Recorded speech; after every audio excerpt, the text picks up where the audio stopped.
Morning Year 9 and welcome to the second week of the summer term's learning, and we're now moving on to one of our English literature texts that you'll be studying for GCSE, and this is called An Inspector Calls. It's a play written in 1945 by J.B. Priestley, and it's about the life of a family called the Burlings, and they're a rich, successful family. Everything seems to be going their way. Life is good for the Burlings, and they're having a dinner party at the start of the play to celebrate the engagement of their daughter to a wealthy young man called Gerald. And then everything starts to take a bit of a turn for the worse. There's a knock on the door. A police inspector arrives and challenges them about their behaviour in their lives. Now, this is a wonderful play, and I think we're going to find it really interesting to work on.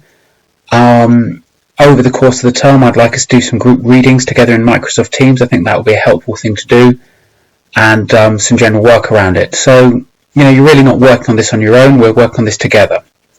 So the first thing I want you to do is, this is the knowledge organiser that you can see on Go for Schools. And the idea of a knowledge organiser is it gives you a sort of overview of the play without giving away all the nuances and little details. So this just means when you're reading, you've got an idea, okay, who are the Burlings? What are they like as people? And what are the things that happen in this play? So there's 3 acts over the course of the play. Those of you, you've read Shakespeare plays already, those traditionally have 5 acts. This is a 3-act play. Usually takes about 2 hours to perform.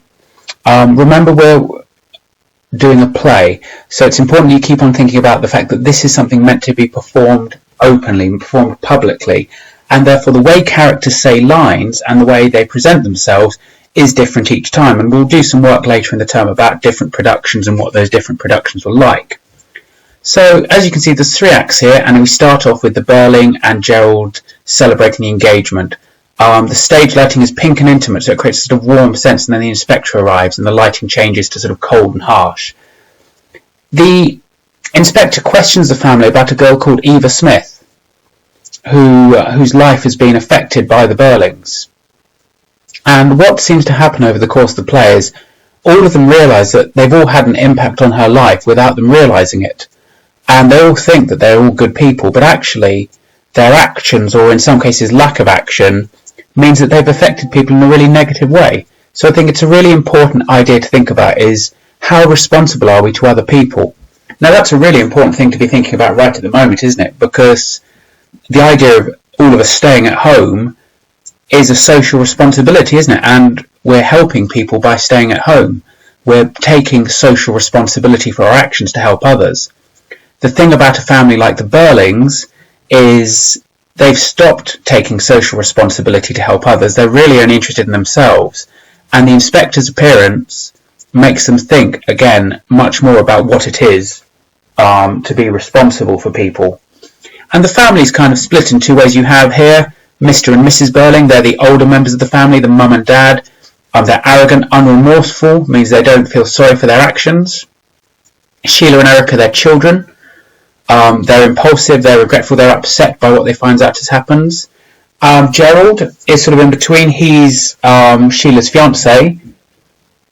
He's rich and successful as well. And then we have a character called Inspector Ghoul. And even his name, Ghoul, is interesting. It creates a sort of supernatural element. A ghoul in supernatural mythology is a creature that follows the guilty and hunts them and haunts them. So there's something there, isn't there? And then Eva Smith, this character here, if you look at her name, well, in the 1940s, Smith was an incredibly common English name. So again, maybe she's representing more than just herself. Maybe she's representing a wide range of people. And then Eva looks to me and feels like a derivation of Eve, the first woman. So there's a kind of universal quality to Eva Smith by giving her this name. On this side here, we can see some of the key themes in the play. Responsibility. Priestley was a socialist, and that means his political beliefs were that he believed that society should be fair and equal. And that's a very important thing. Social class. So the different kinds of levels of society that people are in. Gender. How things were different for men and women. So remember, this play is written in 1945. Where the world was very different for men and women than from it is now, but it's set in 1912. So in 1912, women still didn't have the ability to vote. Even by 1945, there were still women who weren't able to vote. And so there's some really interesting things around gender and age. And again, something to think about here is how old do you think the inspector should be when the inspector appears? And then this lovely word hypocrisy. Hypocrisy is when you say you're going to do one thing and you do another. It's what we call a pejorative word, that it's a negative word. We associate it with negativity. And then another thing you're going to find out about over the course of this play is the idea of historical context. So this first play was first performed at the end of World War II and a time of amazing social change, and the play set in 1912, a time of rigid social divisions, and also just before the First World War. So you'll see that Mr. Burling says lots of things about what's going to happen in the future, which turn out to be wrong. Another thing that's referenced in the play from 1912 is the ship the Titanic, which sank that year, and Burling claims it's unsinkable at one point. And Priestley does that to make us feel that he doesn't actually know what he's talking about. So the first thing I want you to do is read the knowledge organiser and just have a think about what these things mean. Maybe highlight any keywords or look up any words you're not sure about in terms of your understanding. Then the next thing is to have a look at the play itself. You've all been sent, this is an email attachment. I've asked the school network team to get us set up on Teams so I can start to share documents with you on Teams, which I think will be helpful. But this is the play itself. And this is a lovely thing because this is what's called a performance script. So it's as in the script actually performed by actors in 1947. It's got a diagram of what the stage looks like when everything's set up, so you can see how things were performed and presented, so you can think about the physical nature of the stage. Remember, this is downstage, this is upstage, this is stage left, and this is stage right. Okay, so it's thinking from the actor's perspective. This is down, up, left, right. And when we come into Act 1, these wonderful stage directions, a fairly large suburban house, fairly prosperous. So Mr. Burling and his family are rich, but they're not super rich, because there's some issues of class as well. Mr. Burling's wife, Sybil, she comes from a very rich, successful family. So we get these lovely descriptions and these sort of snapshots of the different characters. This phrase, rather provincial in his speech, that means, again, his own background, which we're given some hints to, wasn't that wealthy. We're given some hints that he's a sort of self-made man. And you get these lovely stage directions. And then here we have the play itself, and it starts off with Burling, and Edna is the sort of house servant.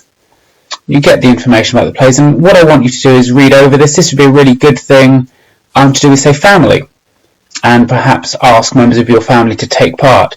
Your own parents could be Mr. and Mrs. Burling. A sibling could be, one of Sheila or Eric. So again, or think about how you could do that perhaps with friends over the phone, or perhaps via Zoom or even Microsoft Teams if you've got it. It's a good opportunity to work together with some people. So what I want you to read to is, you see, we go all the way through here, and actually to read to the end of Act 1, because over the course of the week I think that's a good substantial amount of reading. And we see the inspector arrives, and you're going to find out why he's arrived. So start to think about, why might an inspector, a police inspector, turn up at their house, and a young girl whose life they've affected? So think about the characters. We've got Mr. Burling, who runs a factory. We've got Mrs. Burling, who runs women's charity committees. We've got Eric, who works for his father in the factory. We've got Sheila, who doesn't have a job, as was the case with sort of prosperous young women of the time. And then we've got Gerald, who's, again, another successful businessman. How might these characters all affect the life of a young woman who worked in the factory? What might they have done to her?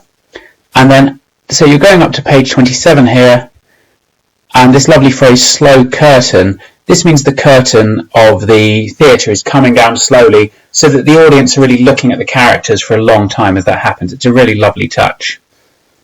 Now, when you've done that, the next thing that I want you to think about and do is you've got some further reading here about an inspector called and J.B. Priestley's life, and some information about the nature of his world and what influenced him. Here's a picture of Priestley, looking very thoughtful, and some important things about his own political journey, his own beliefs and attitudes.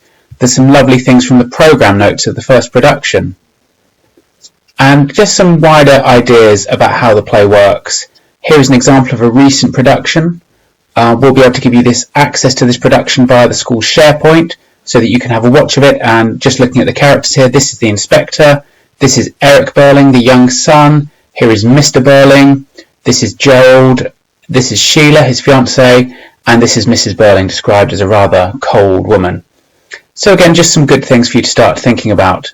Now, in terms of the tasks that's been set this week in terms of actual physical outcomes for you, now, at the moment, whilst we're waiting for teams to be set up, you can email me this work.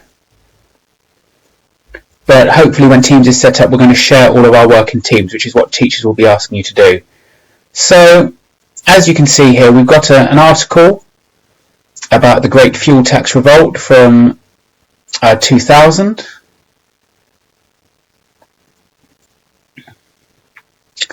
And then here we've got some further things about sort of revolutionary behaviours in terms of people thinking about these things. So these are from the early part of 2000, just thinking about how people behaved. And then here we've got some questions for you to think about the strike at Mr. Burling's factory. So we've got those two example newspapers at the top. So these are just to read and have a look at, okay, and have a think about the turns of writing. Then you've got a set of questions here, a set of knowledge questions to check how do the strike at Burling's factory, how does it engage with this? And then the task here is pretend you're a reporter for the Brumley Gazette. And then we need to create a headline. Lots of the information here that you can see to read over. And the front page of the Brumley Gazette. Pay close attention to details of layout as well as content. So again, think about how newspaper articles actually look and how they're presented. Have a look at some examples online. Really think about how you can make something really interesting looking and unusual here. Remember, articles written in columns. It will have a headline, subheadings, what we call a byline. And you've got lots of information here. So you can do one of these three articles. Now, if you're feeling extremely keen, you could do all three, but you only have to do one. And before you begin actually writing, complete this chart about what you learn from the different characters. Okay, and think about some of this vocabulary. Make sure you've got a dictionary with you. That would be a very useful thing to have. And then just go through it from that. And then send me the article and complete the work on GCSE Pod that you've got, which will give you some background around the play. Read Act 1 of the play and read the Knowledge Organiser, so that's a good amount of work. I hope not an overwhelming amount for you to do over the course this week, and then we'll review it next Monday. So good luck with that. At the moment, while we're waiting for Teams to be set up, please feel free to email me and contact me about anything you're not sure about. Good luck with the work, and I look forward to speaking to everyone soon. Okay, take care, ladies and gents. Bye!